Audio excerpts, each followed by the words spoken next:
അറിയുന്ന ചിലവർക്ക് അറിയുന്ന എന്നാൽ ചിലവർക്ക് അറിയാത്ത കുറച്ച് ടിപ്സ് ആയിട്ടാണ് ഞാൻ ഇന്ന് വന്നിട്ടുള്ളത്. ഒരു 3-4 ടിപ്സൊക്കെ ഉണ്ടാവും. നമുക്കൊന്ന് നോക്കി നോക്കാം. ഫസ്റ്റ് വൺ എന്താ വെച്ച് കഴിഞ്ഞാൽ, നമ്മളിപ്പം യൂട്യൂബിൽ സെർച്ച് ബാറിൽ പോയിങ്ങാണ്ട് നമ്മൾ സെർച്ച് ചെയ്യും. നമുക്ക് വേണ്ട ഒരു നീഷ് നമ്മൾ സെർച്ച് ചെയ്യുമ്പോൾ അതിൻ്റെ കൂടെ കുറേ വേറെയും എന്താ പറയുക, നമുക്ക് വേണ്ടാത്ത കാര്യങ്ങൾ വരുന്നുണ്ട് അല്ലേ.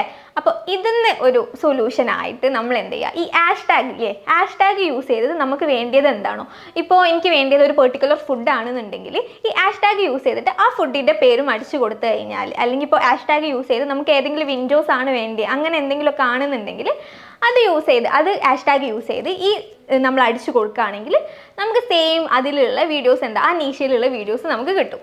ഇനി സെക്കൻഡ് വൺ എന്താ വെച്ച് കഴിഞ്ഞാൽ, നമ്മളിപ്പോൾ യൂട്യൂബ് എന്താ പറയുക, ബാർ ക്ലിക്ക് ചെയ്ത് ആപ്ലിക്കേഷൻ ഓപ്പൺ ആയി അതിൽ പോയി സെർച്ച് കൊടുത്ത് ടൈപ്പ് ചെയ്ത് ഇങ്ങനെ ചെയ്യുന്നതിനേക്കാളും കുറച്ച് ഈസി ആയിട്ട് ചെയ്യാൻ പറ്റിയൊരു വഴി ഉണ്ട്. നമ്മൾ എന്താ ചെയ്യുക, ഈ ഐക്കണില്ലേ, നമ്മൾ യൂട്യൂബിൻ്റെ ഐക്കണ് ടാപ്പ് ചെയ്യുക, കുറച്ച് നേരം ഹോൾഡ് ചെയ്ത് കഴിഞ്ഞാൽ സെർച്ച് വരും. അവിടെ നമുക്ക് എന്താണോ സെർച്ച് ചെയ്യേണ്ടത് അത് ജസ്റ്റ് സെർച്ച് ചെയ്ത് കൊടുക്കും. ഇനി മൂന്നാമത്തെ എന്താ വെച്ച് കഴിഞ്ഞാൽ, നമ്മൾ കാണാൻ പോകുന്ന വീഡിയോൻ്റെ ഫ്രെയിംസ് പെർ റേഷ്യോ, അതേപോലെ തന്നെ കോഡെക്, പിന്നെ അതിൻ്റെ റെസൊല്യൂഷൻ കാര്യങ്ങളൊക്കെ നമുക്ക് സെറ്റ് ചെയ്യണം, അല്ലെങ്കിൽ കാണണം എന്നുണ്ടെങ്കിൽ നമുക്ക് യൂസ് ചെയ്യാൻ പറ്റിയ ഒരു ടിപ്പാണ്. ഇപ്പം നമ്മൾ എന്ത് ചെയ്യുക, നമ്മൾ യൂട്യൂബിൽ സെറ്റിങ്സിൽ പോവുക, എന്നിട്ട് ജനറൽ പോയി കഴിഞ്ഞാൽ സ്റ്റാറ്റ്സ് ഫോർ നേർഡ് എന്നുള്ളൊരു ഓപ്ഷൻ ഉണ്ടാവും. ഈ സ്റ്റാറ്റ്സ് ഫോർ നേർഡിൽ പോയി കഴിഞ്ഞാൽ അത് നമ്മൾ ക്ലിക്ക് ചെയ്ത് ഓൺ ആക്കിയിടാം.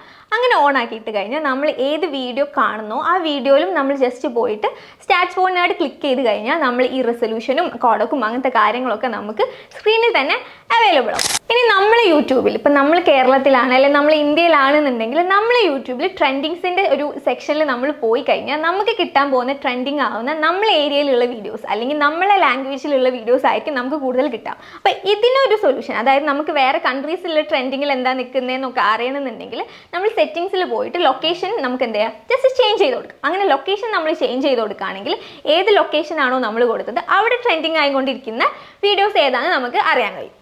ഓക്കെ, ലാസ്റ്റ് വൺ എന്താ വെച്ച് കഴിഞ്ഞാൽ, നമ്മളൊരു വീഡിയോ കണ്ടുകൊണ്ടിരിക്കുമ്പോൾ നമുക്ക് സ്മൂത്ത് ആയിട്ട് സീക്ക് ചെയ്യണം എന്നുണ്ടെങ്കിൽ നമ്മൾ എന്ത് ചെയ്യുക, ആ വീഡിയോയിൽ ജസ്റ്റ് പ്രസ് ചെയ്യുക, എന്നിട്ട് ജസ്റ്റ് ഇങ്ങോട്ട് സ്ലൈഡ് ചെയ്ത് കൊടുക്കുക. അങ്ങനെ ചെയ്ത് കഴിഞ്ഞാൽ നമുക്ക് എന്താ, ആ വീഡിയോസ് സ്മൂത്ത് ആയിട്ട് നമുക്ക് എന്താ സ്ലൈഡ് ചെയ്യാനും സീക്ക് ചെയ്യാനും ഒക്കെ കഴിയും. സോ ഇതുപോലെയുള്ള കൂടുതൽ ഇൻഫോർമേറ്റീവ് വീഡിയോസിനായിട്ട് നമ്മൾ എന്ത് ചെയ്യുക, കെൻവി ഡിജിറ്റൽ അക്കാഡമി സബ്സ്ക്രൈബ് ചെയ്യുക.